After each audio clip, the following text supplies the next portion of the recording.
Hey, happy hackers, welcome to our second tutorial.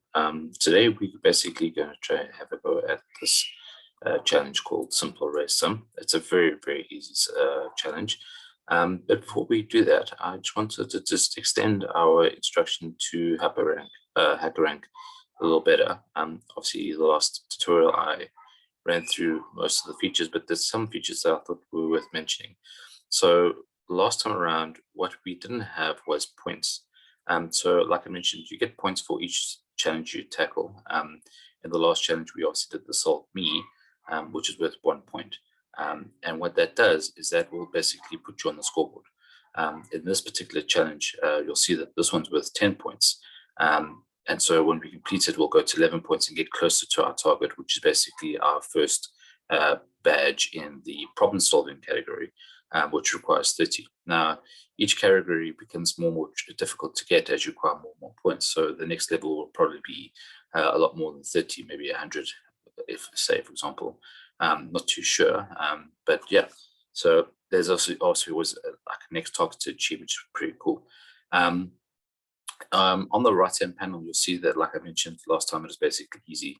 There's obviously the discussion, editorial, and view top submissions, which are basically the same as these tabs up here. And like I mentioned previously, the editorial is basically the answer. That if you do view the, which is locked right now, but if you do view the editorial, it will basically give you the answer, but then the points that you would be entitled to if you were to achieve it on your own would fall away. So only really do the editorial if you really are struggling, because you can't do these points. But for the most part, most is achievable without doing the editorial. And if you really are struggling, the discussions tab is a great place to go for guys to give you suggestions and tips. Unfortunately, a lot of these guys do actually post the answer, which is pretty uncool. So don't be that guy. Don't be the guy that would go and then post the answer. But if you are struggling, discussions do really help. Or watch our tutorials. There's a couple other things you can also rate the challenge if you want to. But this is what I wanted to mention. So basically, you can download the problem statement, which basically puts it into a PDF, and you can basically read it offline, which is very nice. Then there's basically a couple of sample tests, which basically downloads as a file, which basically just gives you a file with inputs. In this particular question, is a 2-line input file. We'll explain that just now. Was basically for one question, and that answer to that, which will be in this particular case being 31, will basically be in the output file.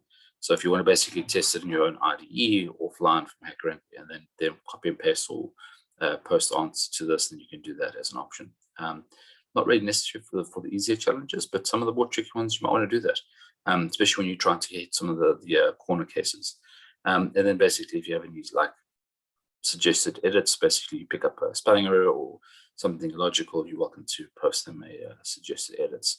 Something I also want to mention was in the profile, what you'll see is now I've got some hackaroos. So basically, like I said, this was the hackers.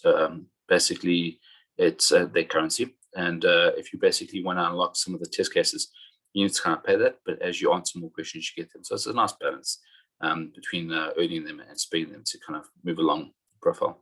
I just want to take you to my profile. Now, this isn't my personal profile. This is my profile for Happy Hackers. But you can see I haven't touched it yet. But just wanted to take you through it. I'm going to just close this for now. So basically, verified skills is basically the certification. So once you do that, you'll see certain certificates pop up here. Nice to add. Nice about certificates, you can actually like post them on things like LinkedIn and things like that, or on your CV if you really want to. And it's verifiable. So there's a certain code, person can then take the code and verify it. I think, not too sure, but I think that is the case. Then the badges is basically what I mentioned earlier. So basically, once we get to 30 points, we'll earn our first badge, which is the problem-solving badge. And then it will appear here. And obviously, as we get further along, it upgrades from a bronze to, I think it's bronze and silver and gold, obviously. And then you start getting the gold 1-star, 2-star, 3-star, 4-star. I think the best is 5 stars. Then this you can add yourself, work experience, education. I haven't done mine. This isn't my personal profile, so I don't think it's necessary here. And then ratings. If you do a contest, now the contest is a whole different conversation. But basically, it's a live contest where it appears over typically a weekend. There's really difficult and challenging questions, and if you're in the top certain category, you'll get ratings for that. Just have a squish at the contests if there's any open. So then any open right now. This is a constantly open one, which I don't know really how it works, but yeah, some of these contests are pretty cool. They end. There'll be a weekend you challenge, and if you have one of the top submissions, yeah, then you basically get certain points for that. Just close this and this, and then this submissions screen is quite cool. So as you complete, you'll see that each day you complete, you'll get basically a color block. I've already done one, which was done today. Our first introduction. Once I've done this, I'll have two, and sometimes as you do more, it'll basically go greener and greener. The idea is that, for me personally, the idea is to basically kind of do a consistently 1 or 2 per day. Some of you might get addicted and want to do a couple of dozen. I know I've done up to I think 15 a day, especially the easy ones, and you're getting a lot of practice. But it's cool. And the objective here is to be consistent. And then contest history, like I said, if you've done contests and discussions, it's basically if you are on their platforms discussing. So that's just an extended introduction to some of the better features on, or some of the more improved features on HackerRank. They're pretty cool. So if you, once you're online and going for it, then go for it. Have a squiz. But also something I wanted to mention was, you will see it now, basically our rank is here. Now, I think this is a global rank for all your points together, relatively, because if we were to go to the leaderboard, and we've basically already done algorithms in practice mode, you'll see our rank is 2.4 million, whereas here it's 2.6 million. So I think if we were basically to do things in mathematics and C Python and C# and things like that, I think that this ranking here becomes a global ranking, and that will improve. But our specific ranking for Happy Hackers has gone from, as per the previous video, about 4.1 million to 2.4. So it just shows you, like, basically the biggest challenge for most people is just starting. Some people are interested and like the idea, but just to make it going. So once you get going, you'll see instantly improve. And you'll see this ranking shoot up as you do more and more. And obviously, as you get more and more competitive, the ranking will slow down. That's because now you're playing with the best of the best. And so that's where the real challenge is. And then, like I mentioned, you can basically filter by country or company and school like that. But yeah, you can see already us just doing 1 point has improved our ranking by what, 2.5 million? No, sorry, 1.5 million. So math fails me this morning. Yeah, so yeah, just get started. That's the main thing. That's the main thing. Okay, but getting on to our actual challenge. So it's a simple challenge. It's basically, given an array of integers, find the sum of its elements. For example, if the array is 1, 2, 3, it's basically 1 plus 2 plus 3 gives you 6. Simple. The function description is basically complete a simple array function in the editor below. It must return the sum of the array elements in the integer. Sum array sum has the following parameters. It's an array. Basically, the function has one parameter, which is basically an array that basically gets sent through. So you'll see, here's the main function. It basically reads the text file. It then basically just creates an array and then shoots that array to the function called simple array function. And you'll see the array is there. Again, like I mentioned earlier in the previous video, try not to name your variable inside and outside a function the same. Try and keep it different. But this IDE seems to not have an issue with it. So we'll just keep it like that for now. And then once basically you have the thing, you got to return something to it. It then reads the result, and then if it's correct, it will then pass the challenge as like per the previous video.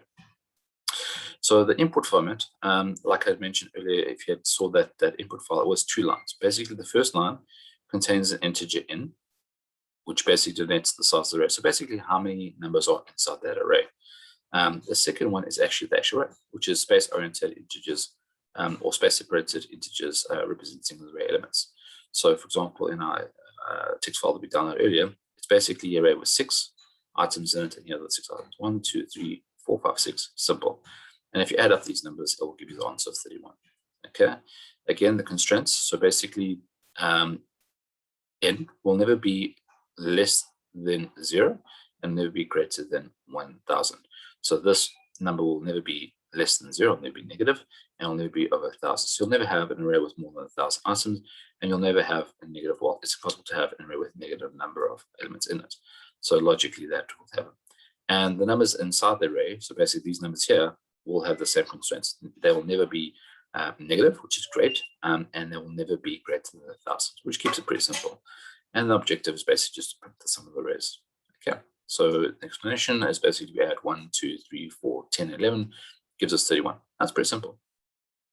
Now, an array is a universal term for a variable type that basically stores multiple values in it. In Python, our arrays types are called lists, but in something like Java, I think the array is called something else. It is a, well, in this case, it's basically a string array. It doesn't have a specific name, I'm sure it does, but I can't recall it. And then in C#, it's very similar semantic. But in Python, the language I like to answer questions in, it is called a list. And a list is the same as those, exactly the same behavior as other types in the other languages. So what we want to do is basically, we want to go through the arrays. We want to do what we call iterate through the arrays. So you want to basically go and hop through each one and add it. Now, there's a couple of ways to do it, and I'll show you both ways. But in both cases, you can need something called a for loop.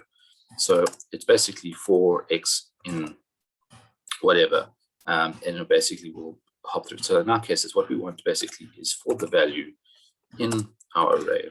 Okay, you basically want to do some stuff. Now, my suggestion is always use a variable name that basically adds value to the user that is easy to understand. A lot of guys will go for x equals, whatever the case is, 4x's. And that's fine to some degree, but if you want to really be a good coder, the objective is to basically write code that is easy to understand for the next person. And when you start getting into more complex things, it does get a bit tricky because you might use this later on down the line, things like that. So try to keep your variables named well. So in our case, for value in array. Now, what do I want to do? So what this is going to do, this is basically going to go and find each value in the array, and it's going to do something. And basically, it's going to, so it'll start here at number 1, and then assign that value to value, which so now value has the value of 1, and then basically with that we can do something. So in this case, what we want to do is we want to add up these numbers. I'm going to have something called tally, which for now I'm going to set to 0 because we always start with 0.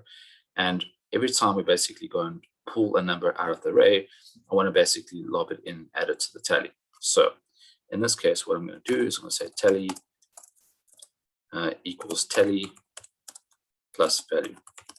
Okay, so basically it's going to start with 0. It's going to then pull the first number, and then it's going to add it to tally, which is going to make it 1. Then it's basically, because it's a for loop, what it's going to do, it's then going to go say, okay, cool, go and find the next value in it. And it's going to pick number 2, the second, what we call the index, the second index here. And it's basically going to then take the value and add it to the tally. So it's basically now number 2. The tally is previously 1 from the first loop. So it's basically 1 plus 2 gives us 3. So now tally becomes 3. Then it's going to go pick the third index number. And then it's basically going to say, okay, well, tally is 3 at this point. Tally is 3 plus, which it is, plus 3 gives us 6.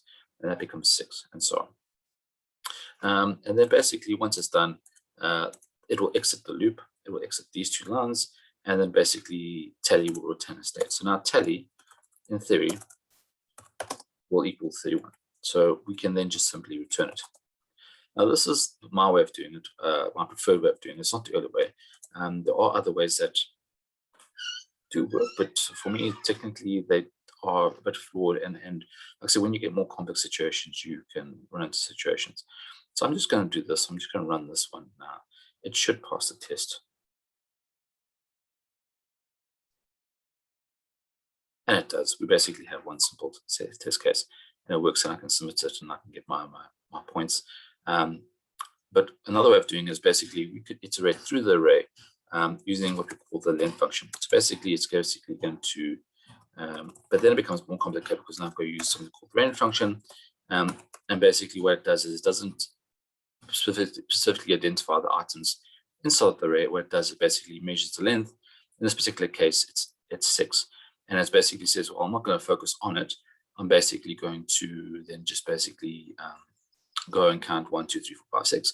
But then the problem with that is then I would have to basically then reference it. So I'd have to go array value, which is not really great.